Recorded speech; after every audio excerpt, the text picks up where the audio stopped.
ମୁଁ କାହିଁକି ପଞ୍ଚାୟତ ଯାଇଥିଲି ଆଉ ଏଠି ଏତେ ଲୋକ ଗହଳି ଥିଲେ କ'ଣ ପାଇଁ। ତ ହେଲୋ ସାଙ୍ଗମାନେ, welcome back to my new mini blog. ତ ଆପଣମାନେ ଭାବୁଥିବେ ମୁଁ ବର୍ଷାରେ ଓଦା ହେଇକି କୁଆଡ଼େ ଯାଉଛି। ତ ଚାଲନ୍ତୁ ଦେଖିବା ମୁଁ କୁଆଡ଼େ ଯାଉଛି, କାହିଁକି ଯାଉଛି ଆଉ କ'ଣ କରୁଛି। ତ ଚାଲନ୍ତୁ ଦେଖିବା।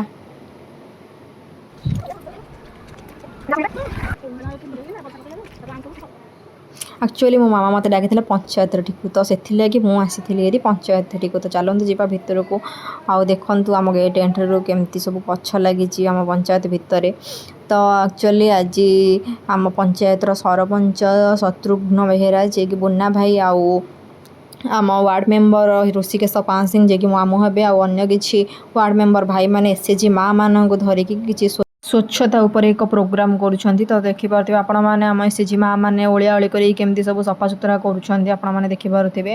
ତ ଆମ ସରପଞ୍ଚ ବୁନା ଭାଇ ଆଉ ୱାର୍ଡ଼ ମେମ୍ବର ଭାଇ ବି ଏସ୍ଏଚ୍ଜି ମାଆମାନଙ୍କ ସହିତ ମିଶିକି କେମିତି ସବୁ ସଫା କରୁଛନ୍ତି। ତ ଧନ୍ୟବାଦ ଦେବି ମୁଁ ଆମ ୱାର୍ଡ଼ ମେମ୍ବର ଭାଇମାନଙ୍କୁ ଆଉ ଆମ ସରପଞ୍ଚ ଭାଇଙ୍କୁ ଏତେ ପ୍ରୟାସ କରୁଛନ୍ତି। ବିଶେଷ କରି ଧନ୍ୟବାଦ ଦେବି ଆମର ସରପଞ୍ଚ ବୁନା ଭାଇଙ୍କୁ, ଯିଏକି ଏତେ ପ୍ରୟାସ କରୁଛନ୍ତି ଆମ ପଞ୍ଚାୟତକୁ ସଫାସୁତୁରା ରଖିବା ପାଇଁ, ସ୍ୱଚ୍ଛ କରିବା ପାଇଁ। ଆଉ ଆମ ପଞ୍ଚାୟତ ଭିତରେ ମଧ୍ୟ ସେ ଅନେକ ପ୍ରକାରର ଗଛ ଲଗାଇଛନ୍ତି, ଯାହାଦ୍ୱାରା କି ଆମ ସବୁଜ ସୁନ୍ଦର ରହିବ।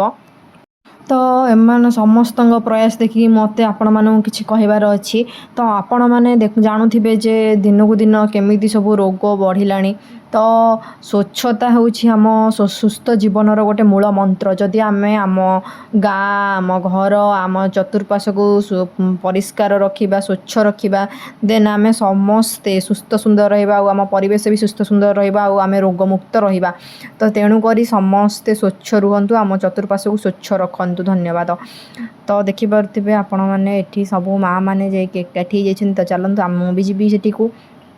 ତ ସେଠି ଆମ ସରପଞ୍ଚ ଭାଇ ସମସ୍ତଙ୍କ ପାଇଁ ଖାଇବା ବ୍ୟବସ୍ଥା ବି କରିଛନ୍ତି। ତ ମାମା ମୋତେ ବି ଦେଇଦେଲା ଗୋଟେ, ମୁଁ ବି ଆଣିଦେଲି ଖୁସି ଖୁସିରେ। ତ ଦେଖିପାରୁଥିବେ ସବୁ ମାଆମାନଙ୍କ ହାତରେ ପୁଡ଼ିଆ ଅଛି।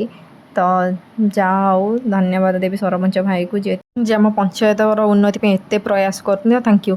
ତ ମୁଁ ଘରକୁ ଆସିଥିଲି ହେରି, ଘରେ ଆସିକି ଦେଖିଲା ବେଳକୁ ଭିତରେ ଗୋଟେ ବଢ଼ିଆ ମିଠାଟେ ଥିଲା, ବଢ଼ିଆ ନରମ ମିଠାଟେ।